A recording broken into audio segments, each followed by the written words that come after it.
the tallest and most luxurious building in the world. Imagine standing in a place so high that the clouds are beneath your feet. Imagine looking down and seeing airplanes flying at a distance that seems ridiculously close to the ground. Imagine being inside a structure so immense, so powerful, so incredibly ambitious that even today, more than 15 years after its inauguration, engineers from around the world continue to study it with amazement. That is not science fiction. That is the Burj Khalifa. Welcome to this video. Today we are going to talk about the tallest tower the human being has ever built, a skyscraper 828 meters tall, located in the heart of Dubai, in the United Arab Emirates, a work that defied physics, engineering, climate, and the global economy. A tower that not only broke every known record, but shattered them completely. Stay, because this is not just the story of a building, it is the story of a human dream taken to its absolute limit. But to understand the Burj Khalifa, you first need to understand Dubai. And to understand Dubai, you have to go back in time. Just 70 years ago, what is today one of the most dazzling cities in the world was a small village of fishermen and traders in the Arabian desert.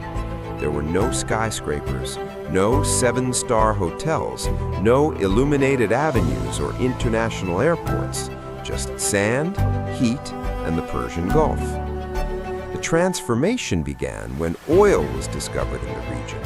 Money started to flow.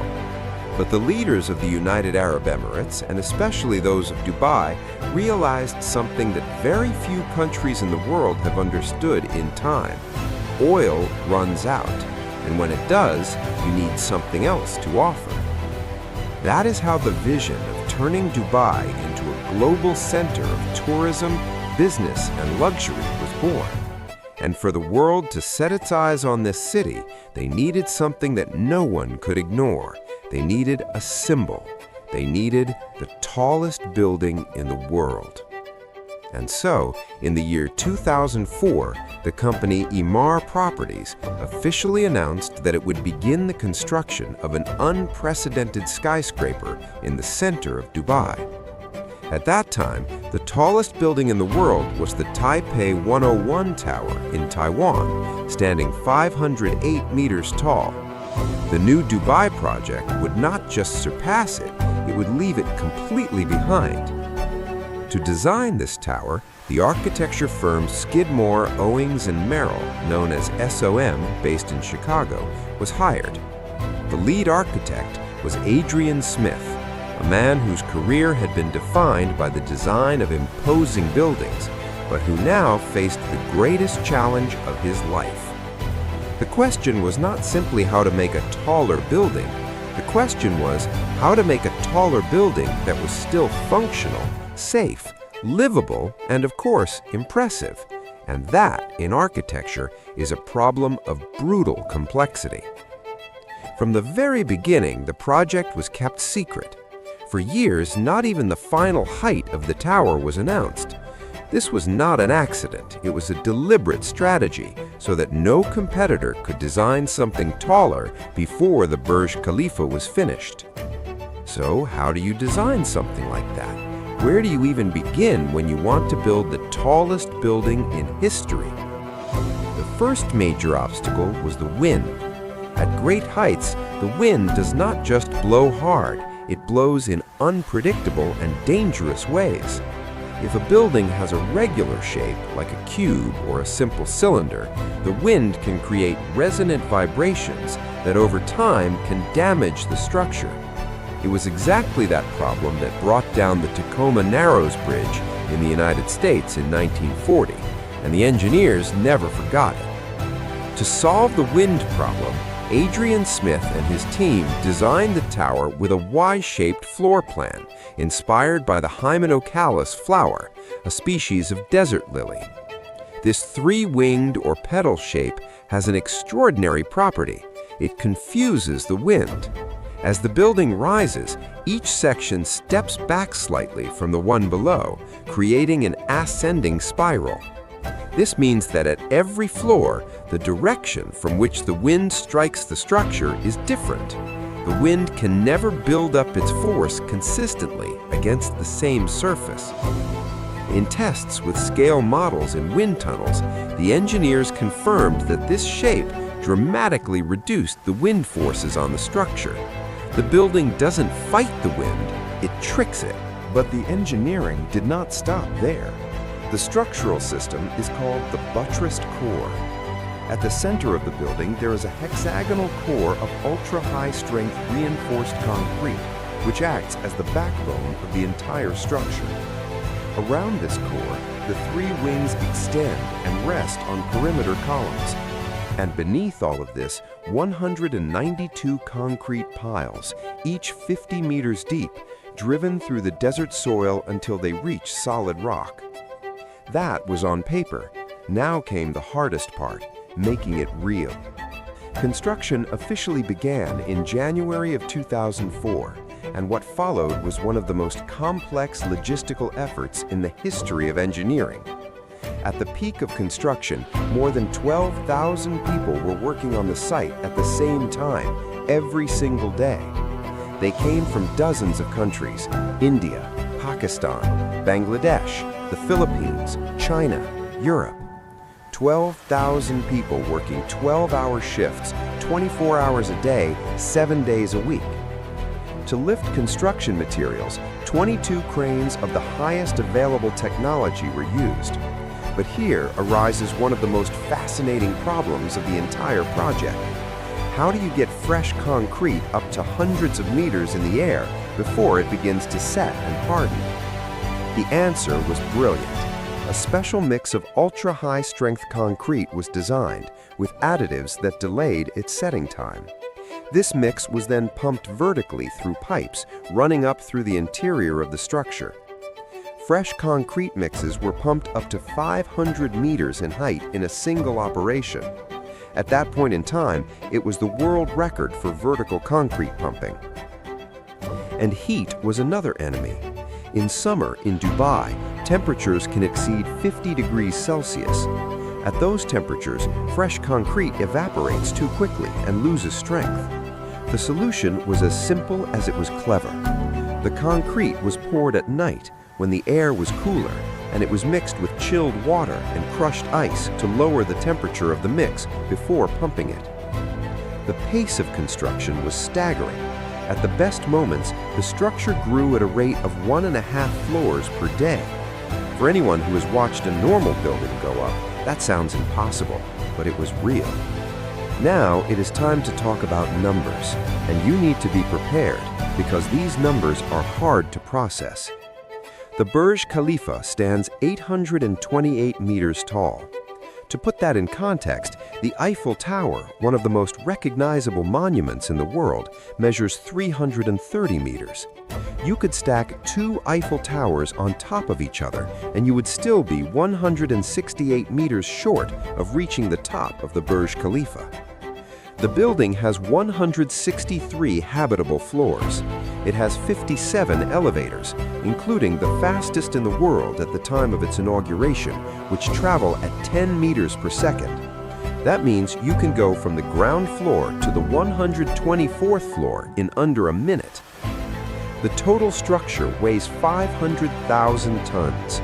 It uses more than 33,000 tons of steel and 103,000 square meters of glass on its facade. To clean those 162,000 square meters of glass, a specialized team works for 3 months straight using cleaning equipment designed specifically for this building. And when they finish, they start all over again from the beginning. From the top of the Burj Khalifa on a clear day, you can see up to 80 kilometers away. You can see the curvature of the Earth. But the Burj Khalifa is not just the tallest structure in the world, it is also one of the most functionally complex buildings ever built. Inside its 163 floors, there is literally a vertical city. Floors 1 through 8 house the Armani Hotel Dubai, the first hotel designed and managed by the legendary Giorgio Armani. 160 rooms and suites decorated with the minimalist and luxurious aesthetic that defines the Italian designer. Every detail, from the furniture to the lighting, was personally overseen by Armani. From floor 45 to floor 108, there are private residential apartments. These are some of the most exclusive and expensive apartments in the world. Living in the Burj Khalifa is not just having a luxury address. It means having access to services that no other residential building in the world can offer. Owners have 3 exclusive swimming pools, including the highest freshwater residential pool in the world, located on the 76th floor. They also have a spa, a world-class gym, concierge service available 24 hours a day, and full connectivity at any point in the building. And then there are the spaces that any visitor can experience. The 124th floor is home to At the Top, the most visited public observatory in the world, where visitors can look out over Dubai from 442 meters above the ground. And for those who want to go even higher, the 148th floor offers At the Top Sky, a VIP experience with views that simply have no equal anywhere else on the planet. Talking about the interior of the Burj Khalifa means talking about a philosophy, that of settling for nothing less than absolutely the best. The materials used in construction and decoration came from all over the world. The marble in the common areas was brought from Italy. The wood in the residential interiors came from Brazil. The textiles for the Armani hotel rooms were manufactured specifically for this project in workshops in Italy and France. The technology of the building also reflects that philosophy. The air conditioning system is a masterpiece in itself. In Dubai, where the outside heat can be devastating, keeping the interior at comfortable temperatures requires a colossal amount of energy. The Burj Khalifa uses a chilled water system for its air conditioning, produced at a central plant at the base of the building. At peak demand, the system can cool the equivalent of 10,000 tons of ice per day. And there is one detail that I find especially ingenious. The air conditioning, as it cools the interior, generates condensation from humidity. That condensation is collected and reused to water the green areas surrounding the building. Up to 40 million liters of water are collected per year through this system. In the middle of the Arabian desert, that is not a luxury. It is a necessity turned into a brilliant solution. Even the sound was engineered. Acoustic engineers worked to ensure that at no point in the building is outside noise perceptible.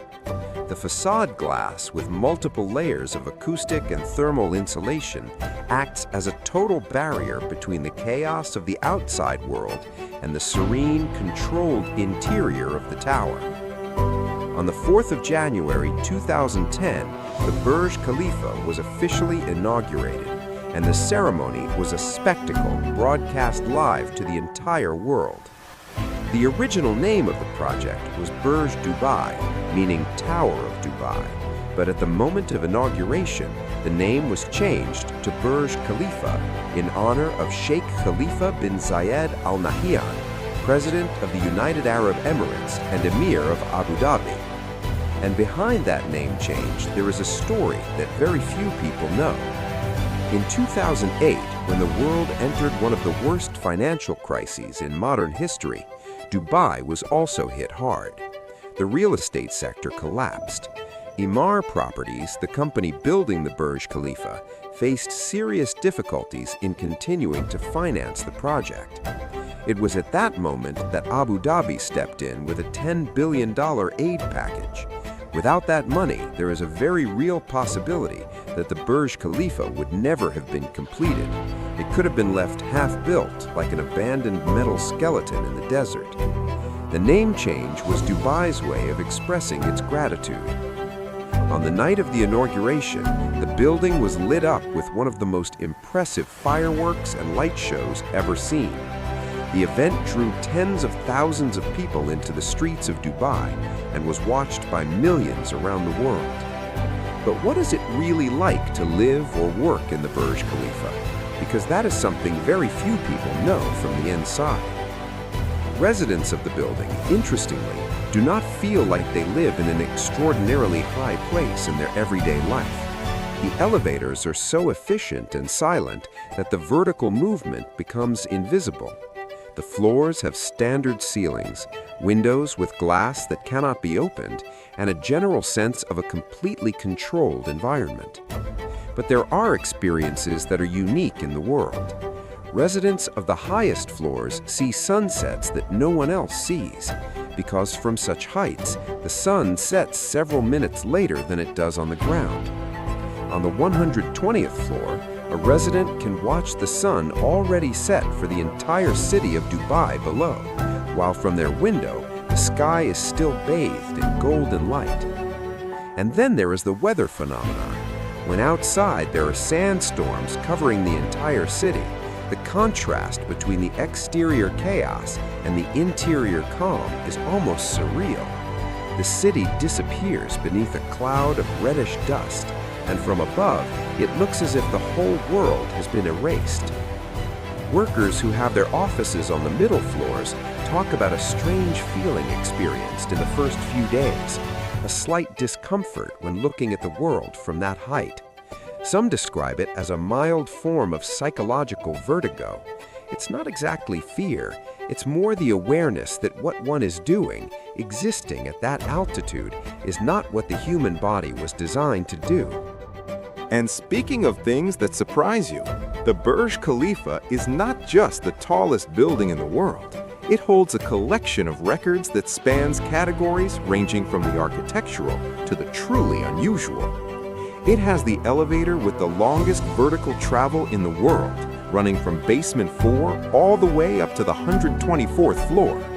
It has the highest occupied restaurant in the world, Atmosphere, located on the 122nd floor, 442 meters above the ground.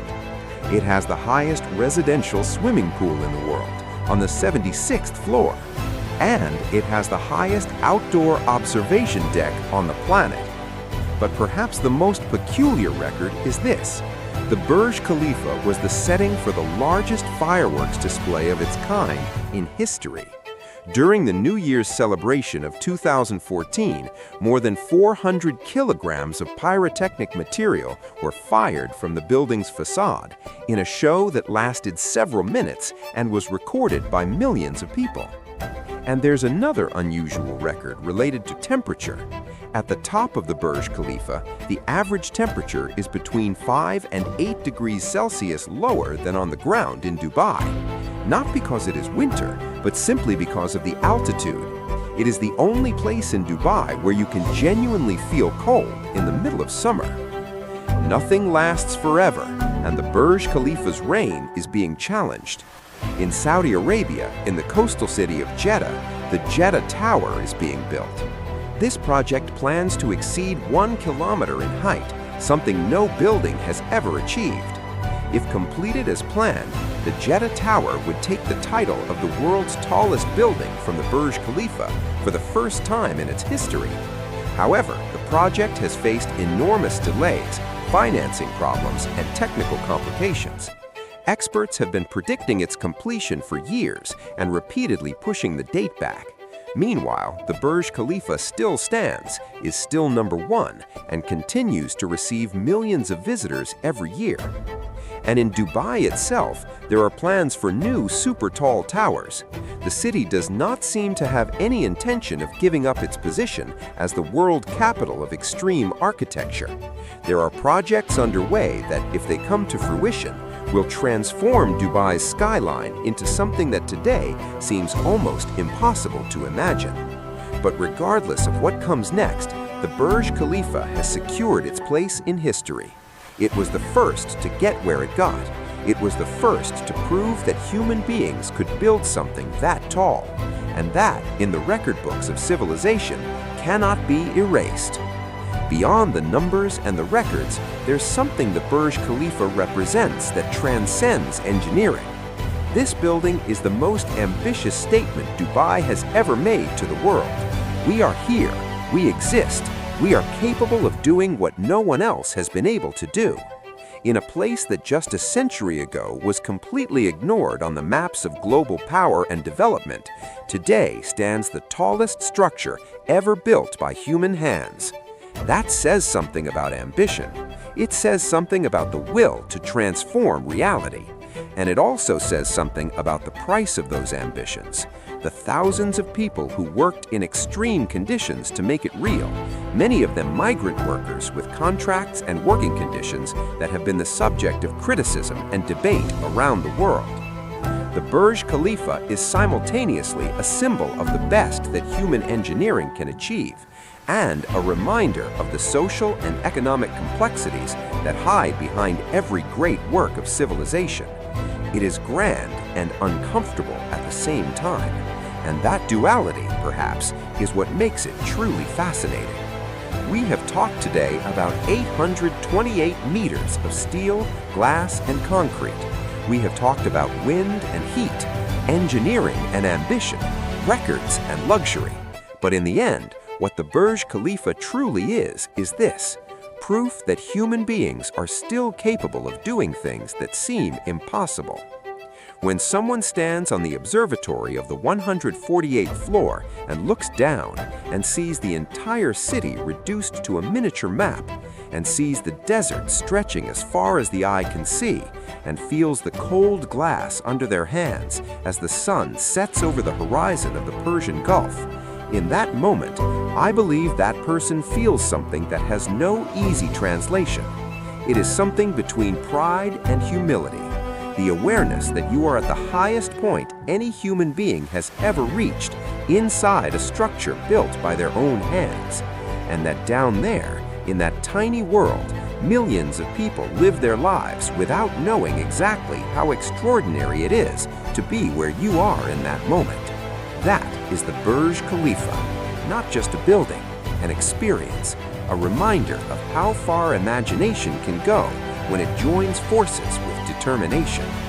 If you enjoyed this video, give it a like and subscribe to the channel for more content like this. See you in the next video.